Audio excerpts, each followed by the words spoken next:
ISD Board of Trustees is called to order. We do have a quorum. The meeting's been duly called, and the notice of the meeting has been posted in the time and manner required. First off, we have public participation, but it doesn't appear that anybody's here from the public to participate. So we'll move on to our safety and security update. Looking forward to hearing about it. As part of your board governance monitoring calendar, we have scheduled today for a quarterly report of the safety and security update. Remember, a lot of this was designed prior to the '86 legislature, when a lot of safety and security legislation came about from the state.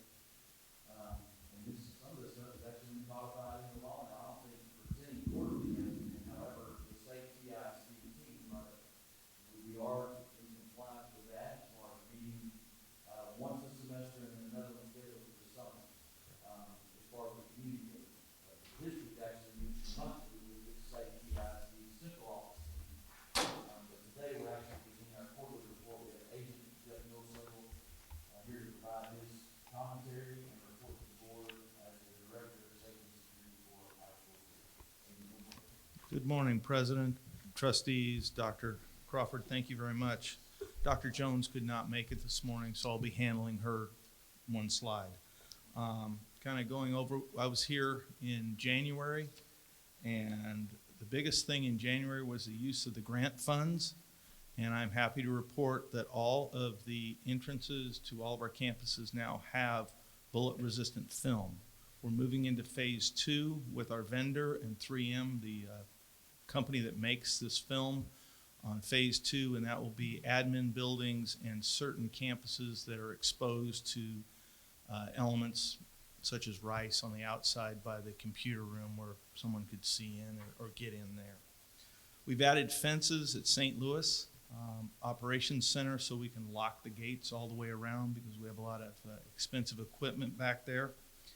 We've put out for bid and received bids and done a purchase order for fences, 2 small fences at Caldwell, because our homeless people have been camping out between the auditorium and in the gym. So there's 2 small fences that are going to be installed there. In addition to those things that are going on, we've embarked and continue to add cameras throughout the district.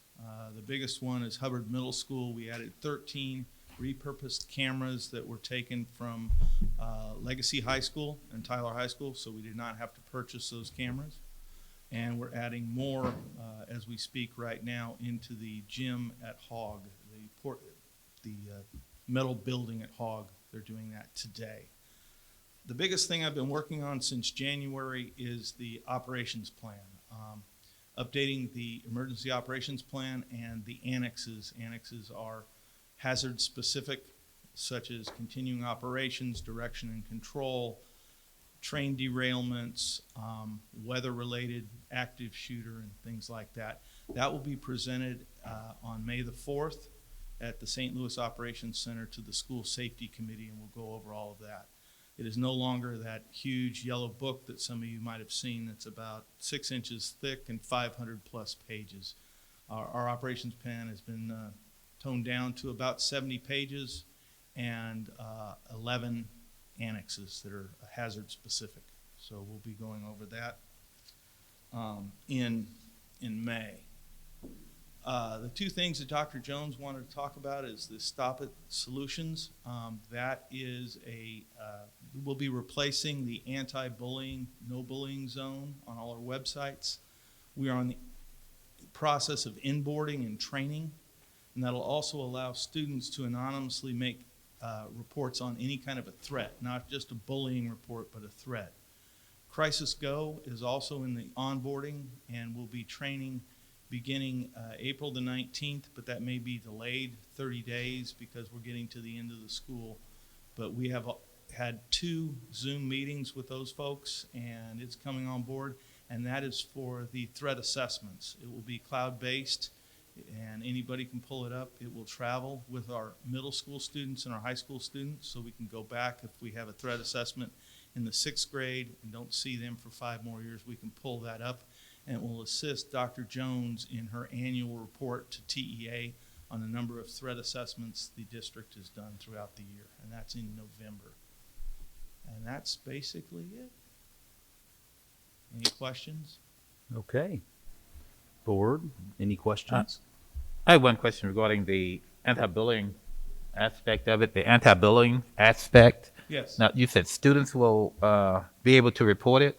Any student will be able to report it via, That is correct. It'll be going- on the website. You'll Okay. click on it, and it's called Stop It Solutions. We have a Mm-hmm. bullying report there that we've designed previously for me taking this job. It's been there. It has been kind of cumbersome, and so this streamlines it, and they can report bullying or a threat of any type. okay, And then that gets sent out to the district team, threat team, and also the campus threat team to address. okay. So they wouldn't have to report it to the principal or anybody there on campus. They could go directly to the website and report it That is that way? correct. Okay, that's great. They can still report it. You're right. Yeah. Yeah. Can, but Yeah, that's great. That's good. it's some really neat stuff that's come out over Yeah. the last few years. And that, when they do report, that's something just to investigate. I mean, you have to Mhm. vet any sort of complaint just to make sure Absolutely. it's accurate and Absolutely. nobody's getting set up or anything Right. like Correct. that. Yeah, That's it's good. kind of I mean, it's been a pretty hot topic now for 20-plus years.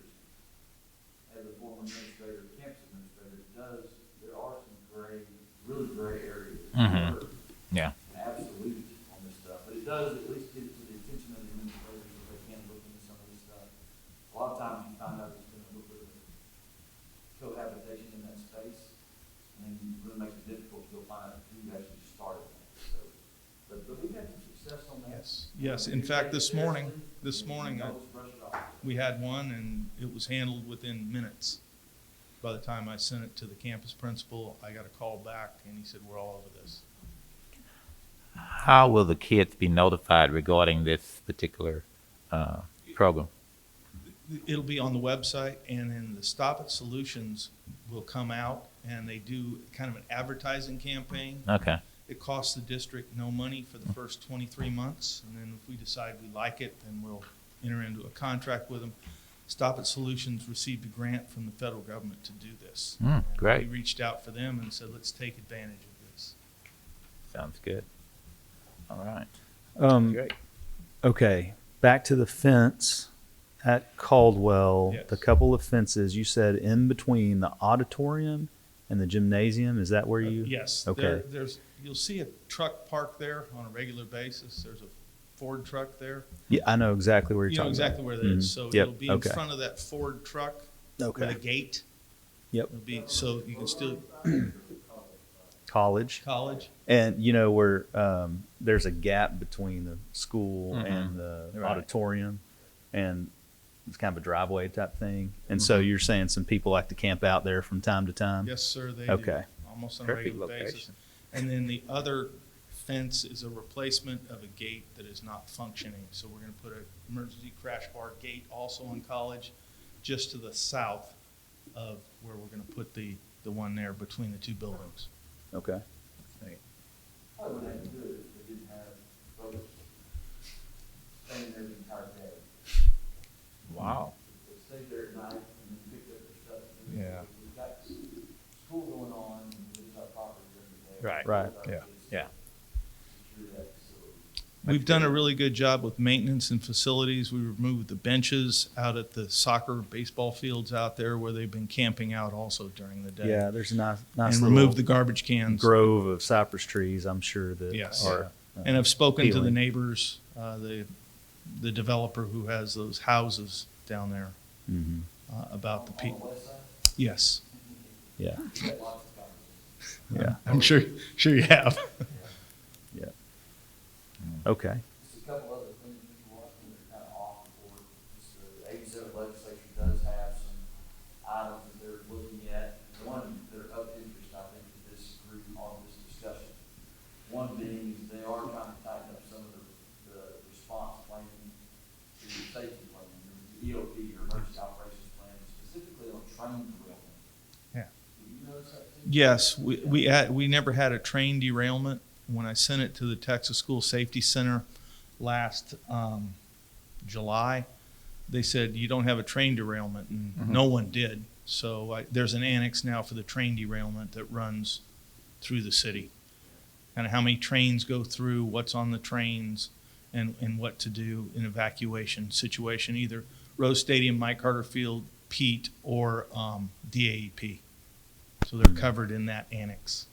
Another thing that they're looking at for approval with the state legislature is a database of anytime there is a situation or a concern that may rise to the level of that code assessment in regard to a student wanting to do harm to other students. Yeah. I don't know how they're going to protect the privacy of this, but they're going to start databasing that, start documenting that.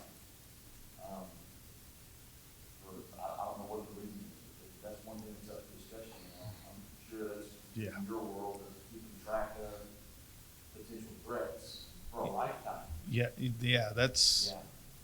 Starting with school age. there's some privacy issues Wow. there.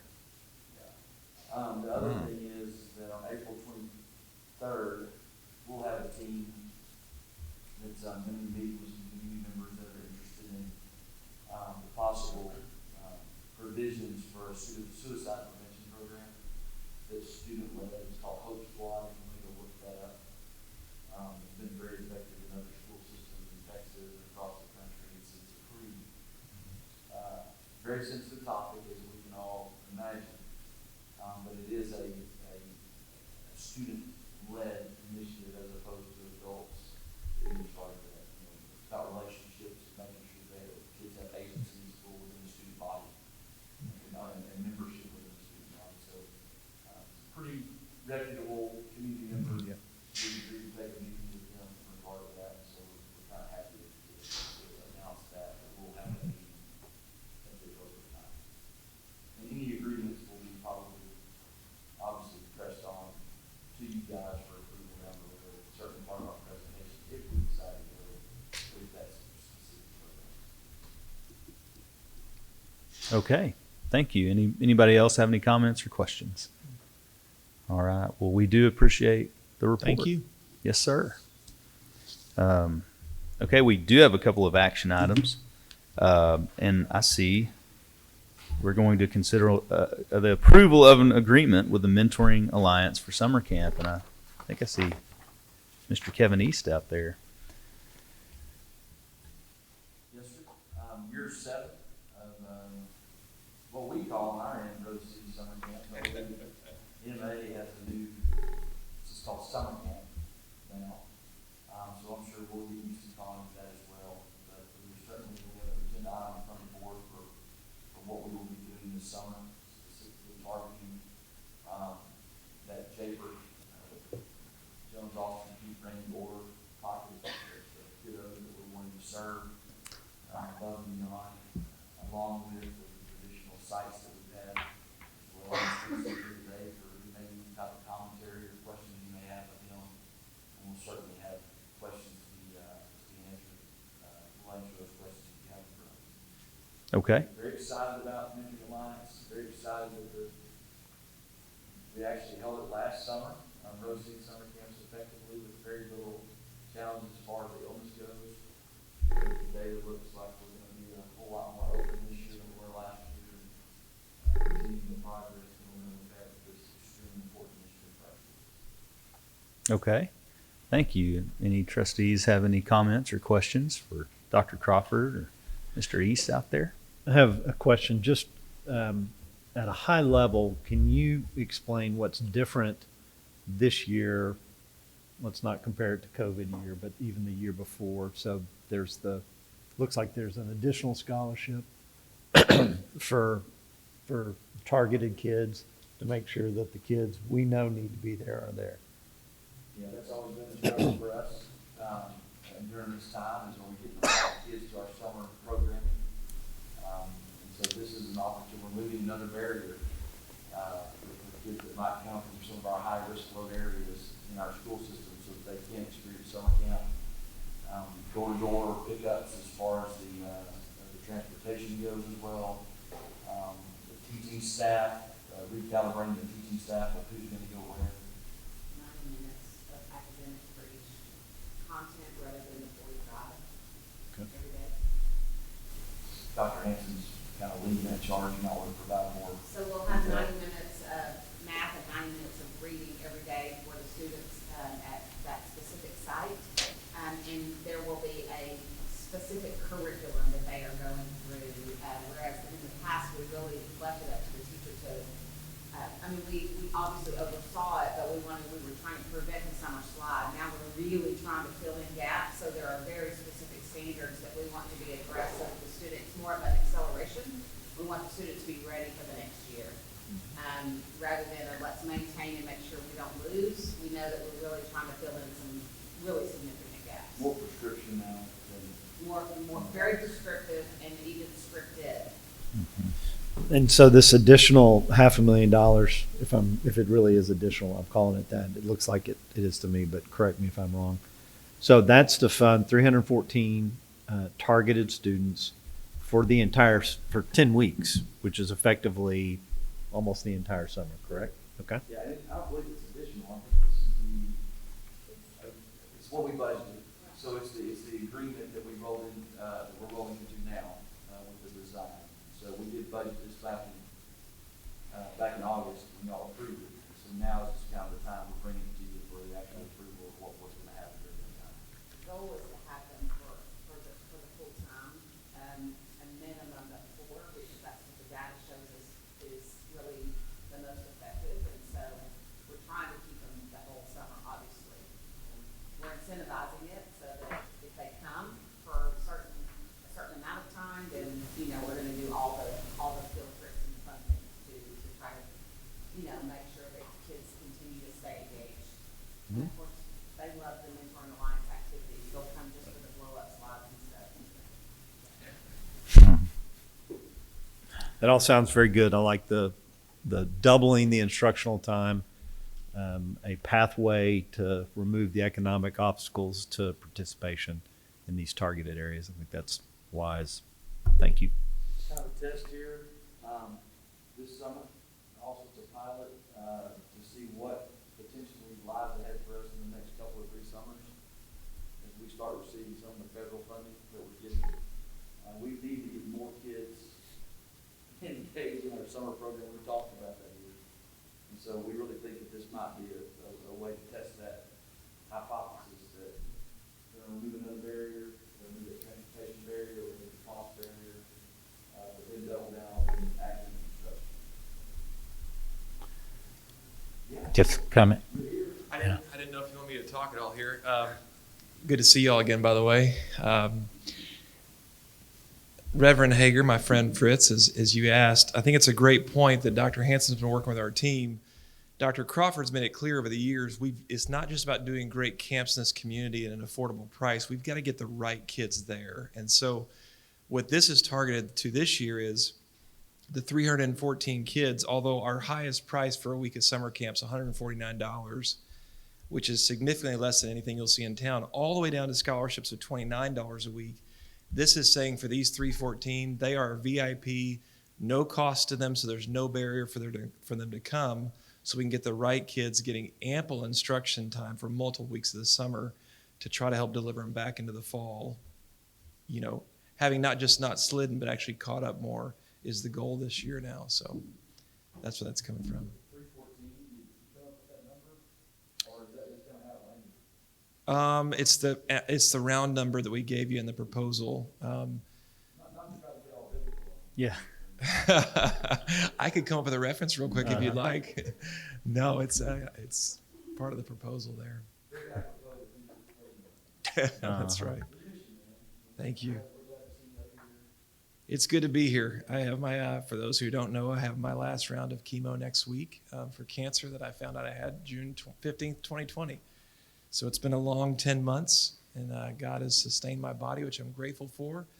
But I'm really looking forward to being beyond next week because chemo is for real, and so it'll be good to be energetic again. So, any other questions about it?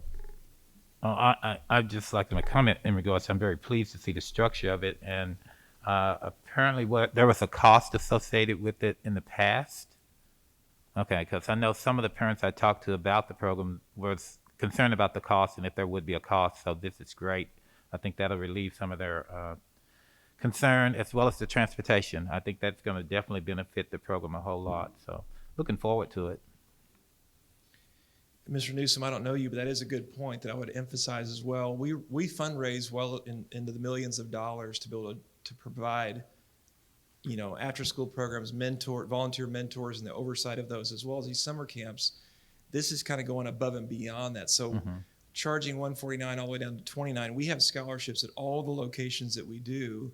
This is just kind of providing the utmost scholarship for these VIP students to make sure they can get in at no barriers. So there's still scholarships at all the locations, all the way down to $29 a week.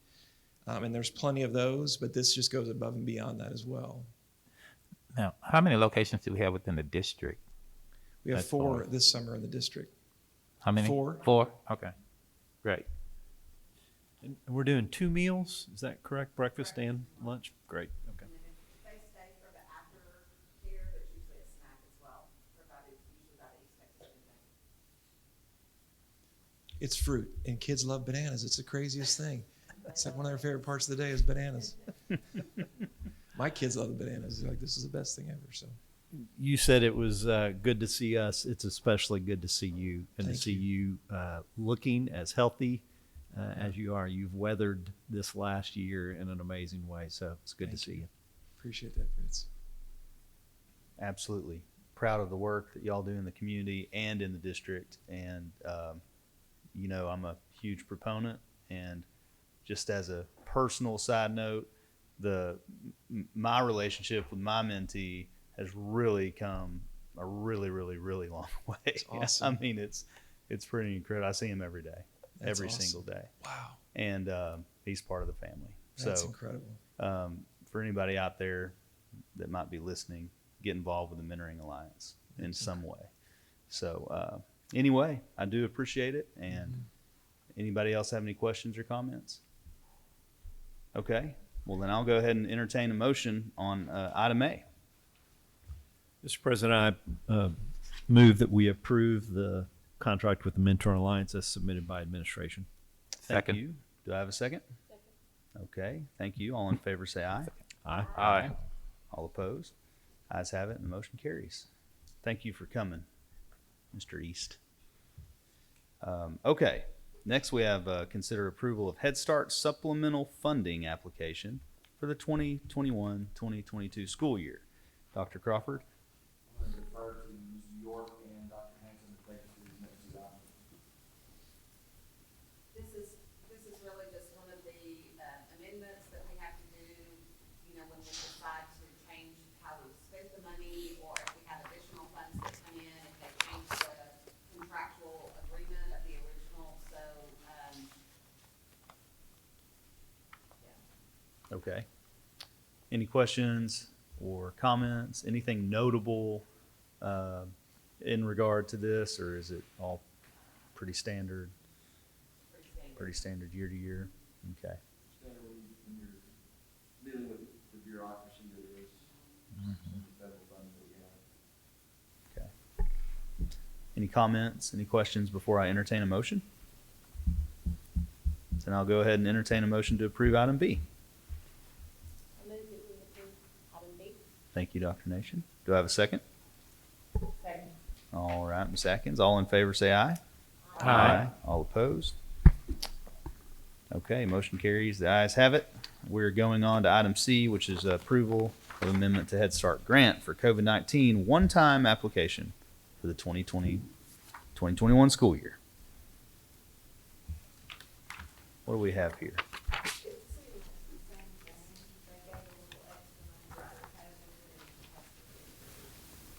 Okay, so we got some money for COVID relief, and we had to put it as a separate item, and that's what we're doing.